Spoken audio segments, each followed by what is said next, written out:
Hello and welcome to Bottle Ship with our friends the Jifflings. If you enjoy the show, please leave a review and share the podcast with your friends. And stay tuned to the end of the show when the Jifflings will read out some of your reviews. And now it's time for today's episode, The Scarecrow's Yo-Yo. In your world, things are important. But what about the things that aren't important anymore? Well, sometimes those things end up here in the magical land of Dilstonia, where the Jifflings live on their little Jiffling ship. They find these things that we throw away and fish them out of their sea so they can recycle them and put them to good use once again. And here they are now, ready to work. Eccentric young pumpkin. Ooh, I'm ever so excited. The Hedge, who was a very lazy Jiffling. Like, hey man, is it time for bed yet? Miss Katie, who loves fixing things and dressing up. Sometimes I like both together. Albert, the ship's gardener. Hey, who's been into me cabbage patch like? And Friedeline, a very sensible Jiffling who looks after everybody on the ship. Yeah, that is correct. Oh. Today on the ship, it is snowing very hard, and all the Jiffs are very excited, especially Miss Katie and Young Pumpkin, who pulled on their winter boots and coats and got ready to head outside. Now, Jiffs, we must be very careful on the snow because there also might be the ice, which is very slippery. Woo! We should go ice skating. Yay! Well, that did sound like fun. But as a very excited Miss Katie jiffled joyfully out onto deck, she lost her footing and... Oh no! Miss Katie's fallen right over. So quickly, all the other Jifflings went to help. Oh, are you okay, Miss Katie? Does anything hurt? Ow! Yow! Well, I think that was a yes. So the Jifflings helped Miss Katie up onto a little seat, and Friedeline examined her paw. It looks like you will be okay, Miss Katie, but you will need to rest for a while. Rest is like totally best, man. Yes, Hedge, that's very sensible. But Miss Katie wasn't so sure. If I sit here resting, then I'm going to miss all the fun. Well, why don't we all build a snowman next to Miss Katie? Then she can help us to put on his little carrot nose and still have a lovely snowy day. Woo! Let's do that later. First, we should grab our Jiffling ice skates and whiz right around our icy deck. And with that, Young Pumpkin jumped right into his skates and whooshed off across the ice. Woo! Look, everybody! I'm doing my bestest ever icy pumpkin pirouette.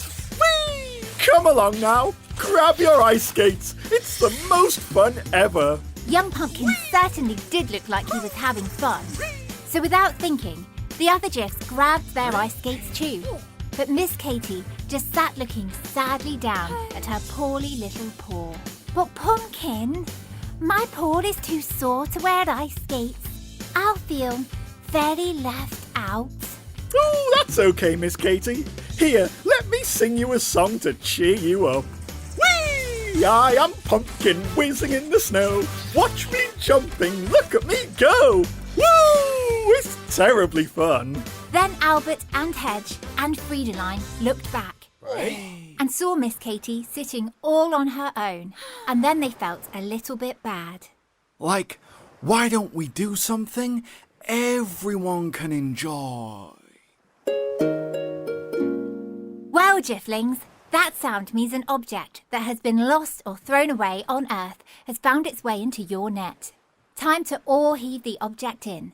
So Friedeline and Albert both helped to hobbly along Miss Katie over to the side of the ship, and Hedge brought her little chair so she could sit down safely whilst they pulled in their net. The object landed onto deck with a klallop. It was round and red and shiny, with a long string attached to it. Friedenlein guessed what the object could be first. Oh, I think this is the Jiffling unicycle, which we can ride up and down the ship to get around quicker. But then Hedge stepped forward, for he knew exactly what the object was. He huffled up onto the story seat and smiled broadly as he began his tale. This is the Scarecrow's Yo-Yo. Once, in a wide open land called Kansas, there lived a scarecrow called Sylvester. He wore tired old clothes, and his only job was to scare the crows away from his delicious crops. The problem was that even though Sylvester was supposed to be scary, he was actually a very friendly scarecrow. Well, howdy, Mr. Crow, Sylvester would call out. Why don't you come on over here and perch on my shoulder? Heh, I promise not to frighten you. But the crows were too busy playing games high up in the sky to care about Sylvester way down below. Then, one day, the farmer's son left his bright red yo-yo out in the middle of the field.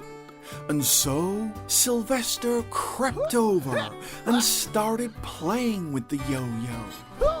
He did fancy spins and tricks like walk the caterpillar and jump the cheese. And pretty soon his yo-yo skills caught the beady eye of one of the crows flying high above.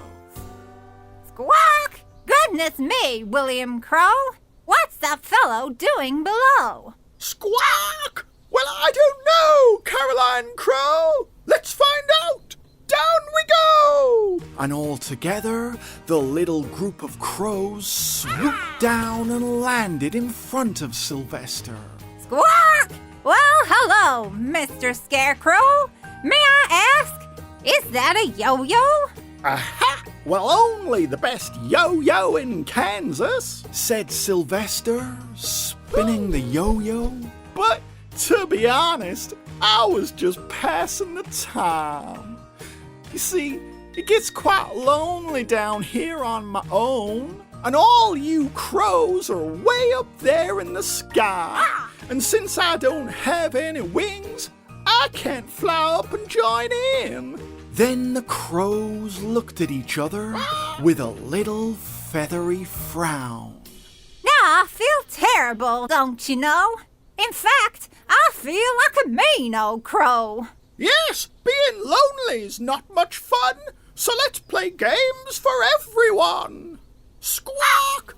And so the crows stayed in the field with Sylvester, and they began playing lots of fun games where they could all join in, like I Spy and hopscotch and tennis, deuce. And pretty soon, Sylvester the Scarecrow forgot all about the yo-yo, because now he just didn't feel left out anymore.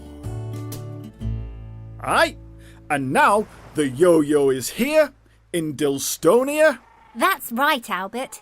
But what are you going to use it for? Maybe it can be an anchor that we throw overboard when we need to stop the ship. That's a very practical idea, Miss Katy. But then young Pumpkin stepped forward, looking a little bit sheepish. I think we should use the yo-yo to play a fun game of curling on the ice. That way, Miss Katy can still slide the yo-yo along, even sat in her chair. And if she holds the string, she can pull the yo-yo back as well. And that way, nobody gets left out. Yeah! Yay! Yeah! Oh, young Pumpkin, that is very kind. What a lovely Jiff you are. So So everyone set up their fun game of curling, where they slid the yo-yo across the ice to see who could get it the furthest. And even on her chair, Miss Katie's went the furthest of all. Yay! And after so much icy, snowy day fun, the Jiffs all had nice warm baths and put on their toastiest dressing gowns. And then, with great big smiles and memories of a very fun day, it was time for bed. Good night, young pumpkin. Good night. Good night, Albert. Hey, I'll see you in the morning, like. Good night, Friedeline. And it is a good night. Yeah. Good night, Miss Katie. Night-night. Good night, Hedge. Hedge? Oh, I think the Hedge is asleep already. And goodbye to you too, wherever you are. Maybe next time you see a thing that you might throw away, you'll stop and see if you can use it again, just like our friends the Jifflings. And maybe the thing you use again will have a story to tell too. Goodbye. Thank you for listening to Bottleship. For all the parents listening, if you'd like to, you can donate to the show at patreon.com/Bottleship. And as a thank you, we'll send your child a personalised audio message from the Jifflings. And for all the children listening, if you enjoyed the show, please leave a review and share the podcast with your friends. We've had some lovely reviews this week, haven't we, Jifflings? Ooh, that's right. Like this one from Australia. It says, "Hi, Jifflings. I love listening to your stories. They are really good. Please keep making them. My favourite character is Young Pumpkin because he's so silly. And Miss Katie because she loves fixing things like me. I also like the Hedge because he is a sleepy boy and sometimes I am too. I live in Western Australia and we try to recycle and reuse lots of things like the Jifflings." From Flynn, age 4. Well, thank you very much, Flynn. What a perfect review. Like, totally, man. And we have this one from Singapore. It says, "Hi, my name is Sophia and I'm 10 and my brother Aiden is 8. We live in Singapore and we love the episodes. Sophia's favourite characters are Hedge and Albert, and Aiden's favourite is Hedge because he is so lazy. Please don't stop making stories. Bye." Oh, that is a very nice review. Thank you, Sophia and Aiden. That's right. And thank you to everyone who left us a review or sent us an email, like Adlinka in Poland and Rory in America. And Anushka in England. Thank you ever so much to everyone who got in touch. We really love to hear from you all. That's right. And if you'd like to send us an email, please send it to thejifflings@gmail.com. Also, if you like listening to stories, why not check out our sister podcast, Storytime, for children of all ages. Thanks again, and we'll bring you more exciting adventures with our friends the Jifflings very soon. Goodbye.